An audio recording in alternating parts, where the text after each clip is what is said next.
What is going on, guys? Welcome back to the channel, and today we're going to be doing another hero guide, this time focusing on one of the most enjoyable characters in the game, which is Darth Maul. Now, in my opinion, Maul is probably up there with some of the best characters in the game, and especially now that he's got a health on kill card, he's definitely a beast when it comes to Galactic Assault. If you haven't seen my latest hero guides, then I will leave a link on screen at the end of the video, as well as a card up in the top right of your screen, so make sure to go and check those ones out after you are done with this one. With that out of the way though, we are going to go ahead and get stuck right into it. So we're going to start off with Maul's base stats, and like I mentioned in all of these hero guides, all of these stats have been double checked by both myself and one of my subscribers, and there will be a link in the description where you can find his Reddit post with all of these stats. Now, we both tested these in arcade, and while I'm 99% sure all of these stats do transfer over to multiplayer, just bear in mind that there is always a chance that some stats may change from arcade to multiplayer, so if you do see any stats that don't seem right, then definitely feel free to let me know down in the comments section. So first off, we're going to take a look at his base HP, and he does have a pretty decent health pool coming in at 700, although that is actually the equal lowest of all the saber users in the game. In saying that, 700 health is still higher than most of the blaster users, so it's definitely nothing to worry about too much, but just keep that in mind when you do come up against another saber user. On top of that, he does also have 250 health regen, which is up there as the equal second highest health regen of all the characters in the game so far, and so despite this slightly lower HP, he definitely has nothing to worry about when it comes to his health.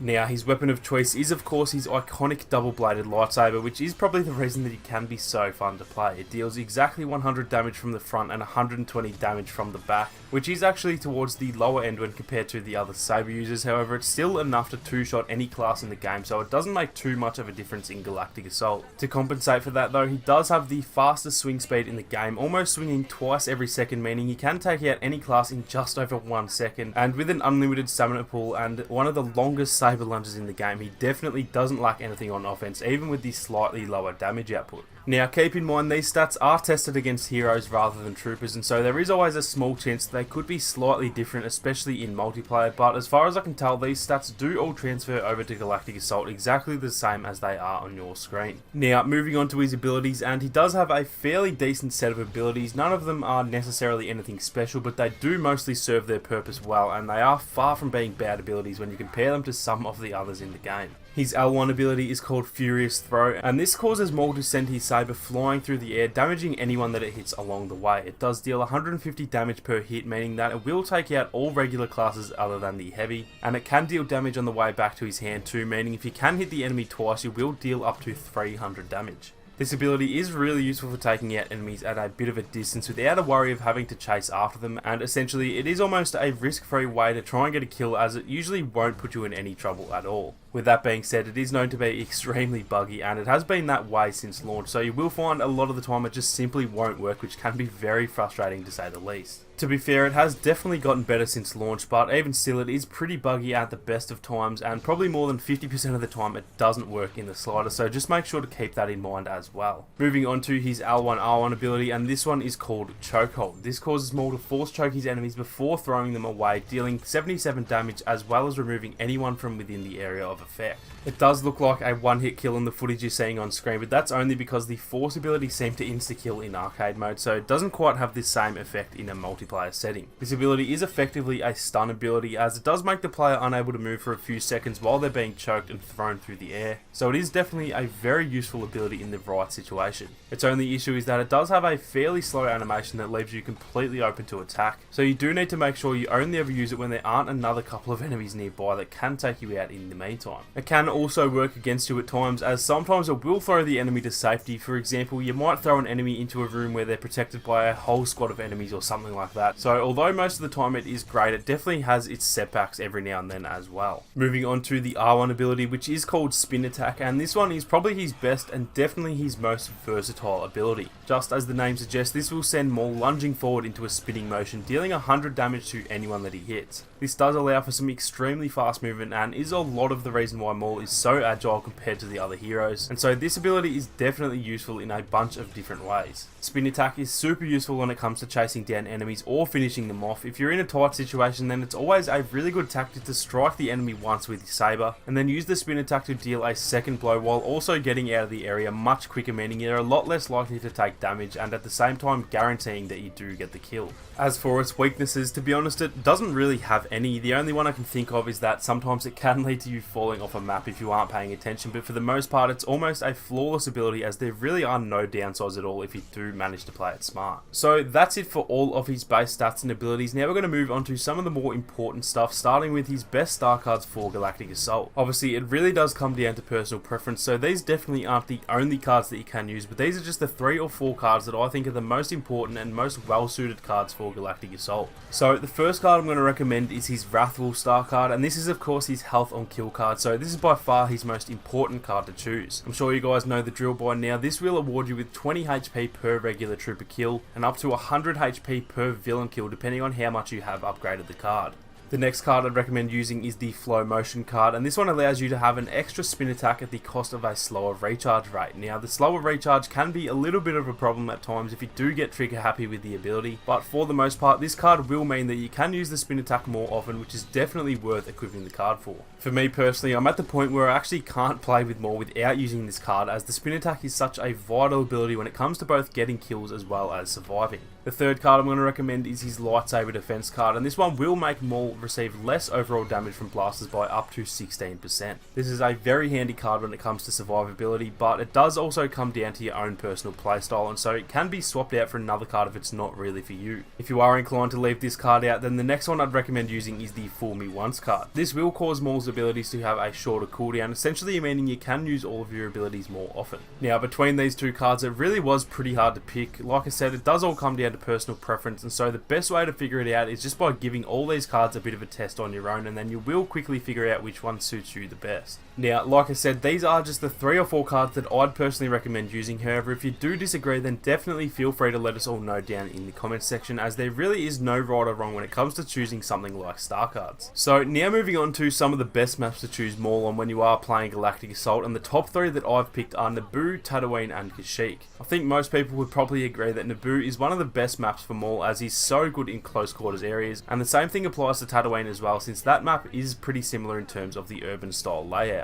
As for Kashyyyk, this is just a great map for the villains in general, and once you have gotten past the halfway mark of the first phase, he can be absolutely dominant in and amongst all of the raids and around the 2 juggernauts. Now obviously this doesn't mean that these are the only 3 maps that you should choose him on, and to be honest, Maul can really do pretty well on almost every single map in the game, but if I had to choose only 3 maps that I could play Maul on, then these would definitely be my own personal choices. As for some maps to avoid, and to be honest, I'd actually have to say that I don't think there are any maps to avoid choosing Maul on. You can adapt to different playstyles depending on the map, so overall there aren't really any maps that you shouldn't choose him on if you do get a chance. Now as for some tips for Galactic Assault, and the main one that I would have to say is to make sure you're always on the move no matter what. Maul is easily the most well suited saber character when it comes to an aggressive playstyle, and because he lacks the ability to block, it's definitely in your best interest to push up and be as aggressive as you possibly can without making any stupid decisions. With other saber users, you can survive at a longer distance as you can block your enemy's shots, but with Maul he has no form of defense whatsoever, and so as Obi-Wan would say, the best defense is a swift and decisive offense. Rather than trying to play it too safely and worry about taking any damage, your best bet really is just to try and flank as often as possible, and when you do see a few enemies all piled up together, then that's the best time to strike, as his fast attack combined with unlimited stamina, as well as his spin attack to either finish enemies or get away to safety, he really is played best when you're being super aggressive yet also smart, like I mentioned before. Now playing smart is a rather broad term, so I guess what I mean by that is to try and get yourself into the right areas on the map to make sure you can deal a lot of damage while taking as little damage of your own. On the second phase of Naboo, for example, you're much better off actually quickly getting into those tight hallways, taking out a few enemies and then spinning off to safety, rather than just sitting back and hoping your team can clear the way.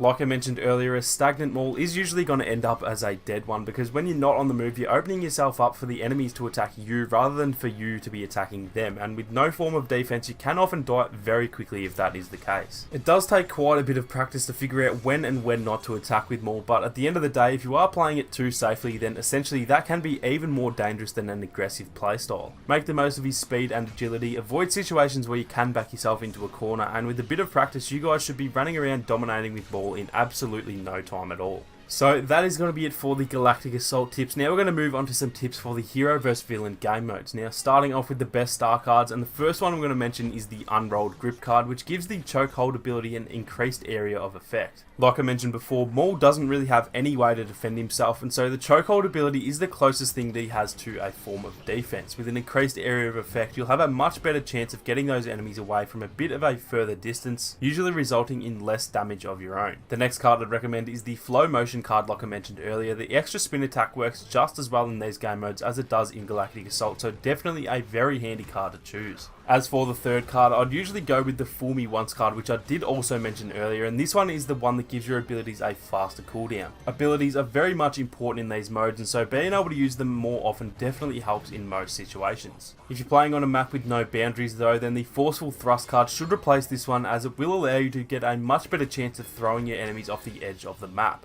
On any other map though, throwing your enemies further away will actually work against you, so I'd only recommend using this one on maps like Kashyyyk, Camino, and just about any map with no edges. These are the 3 or 4 cards that I personally use in the hero modes, but again, that doesn't mean that these are the only 3 cards to use, so definitely feel free to leave your own cards down below if you do tend to disagree with my choices. Now, moving on to some tips for the hero game modes, and honestly, Darth Maul would have to be one of the best saber villains in the game, probably coming in second to Grievous, as we all know just how much of a beast he can be. The same thing goes for these game modes. Try and stay on the move as much as you possibly can while still sticking close by to your teammates, and essentially your job in these modes should just be to be as much of a menace as possible, damaging enemies and then dashing away to safety for a few seconds, then hitting them a few more times, and so on. While he can still dominate against most other saber users, his lower health and lower damage output can mean that he's beaten when you come up against a good player, and being unable to block their attacks while they can block yours can land you in some trouble if you're not thinking on your feet. Just like I mentioned, try your best to get in and out of the action while dealing with quick and very frustrating damage to your enemies, and so long as your teammates are nearby, you should be able to come away with the win more often than not.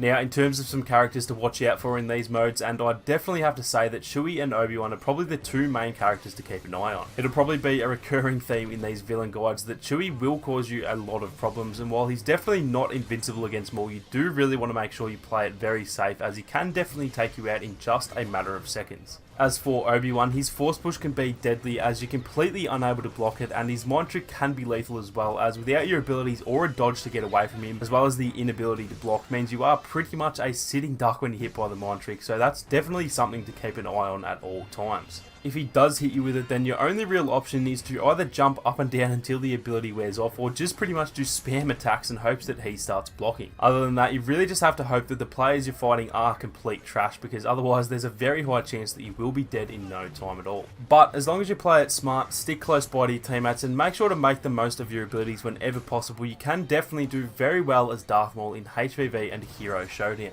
So that is going to be it for our Darth Maul hero guide, guys. As these ones have been going a little longer than normal, I'd love it if you guys could let me know down below what you thought about the length of the video, as like I mentioned at the start, I am still trying to figure out this new format out for the best guides possible. If you did enjoy the video, then make sure to leave a like down below. Not only does it help support the channel, but it does also show me that you guys do want to see more of these updated hero guides. The next guide will hopefully be a Master Yoda hero guide, as he has changed a lot since the arrival of his health on kill card, so keep your eyes peeled for that one over the coming days and weeks. If you are new to the channel, then definitely feel free to subscribe, and make sure to turn on your notifications so you don't miss out on any more Battlefront 2 guides or live streams. Thank you all so much for watching. You guys have a great day, and I'll catch you all in the next one.